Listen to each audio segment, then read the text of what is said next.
ঘন্টার ডিজিটাল পেজে আপনাদের সকলকে স্বাগত। ফের একবার আলোচনায় বসার বার্তা পাঠালেন হুমায়ুন কবির।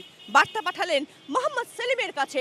তিনি পাঠালেন তার হোয়াটসঅ্যাপ মেসেজ মোহাম্মদ সেলিমের কাছে, যেখানে হুমায়ুন কবির স্পষ্ট বলছেন সিপিএম এর সঙ্গে তিনি আলোচনায় বসতে রাজি, আলোচনায় বসতে চান জোট নিয়ে। তবে তার বক্তব্য, এক্ষেত্রে বামফ্রন্টের অন্যান্য শরিকদের কোনো শর্ত তিনি মানবেন না। এক্ষেত্রে মোহাম্মদ সেলিমকে যে বার্তা পাঠিয়েছেন সেই বার্তার উত্তরের জন্য ৭ তারিখ পর্যন্ত তিনি অপেক্ষা করবেন, এমনটা জানিয়েছেন হুমায়ুন কবির। আর এই ৭ তারিখের মধ্যে যদি কোনো উত্তর না আসে, তাহলে ১০ তারিখে নিজের মতো অন্যান্য যারা শরিক দলগুলো রয়েছে তার সঙ্গে, তাদেরকে সঙ্গে নিয়ে আলোচনায় বসে মোট ১৮২টা জায়গায় কে কোথায় কি প্রার্থী দেবে তিনি সেটা সিদ্ধান্ত নেবেন বা সেই সিদ্ধান্ত তিনি চূড়ান্ত করবেন। এক্ষেত্রে এই মুহূর্তে তিনি অপেক্ষায় রয়েছেন মোহাম্মদ সেলিমের কাছ থেকে নতুনভাবে কোনো উত্তর তিনি পান কিনা। জি ২৪ ঘন্টার জন্য ক্যামেরায় জয়ন্তের সঙ্গে শ্রেয়সী, কলকাতা।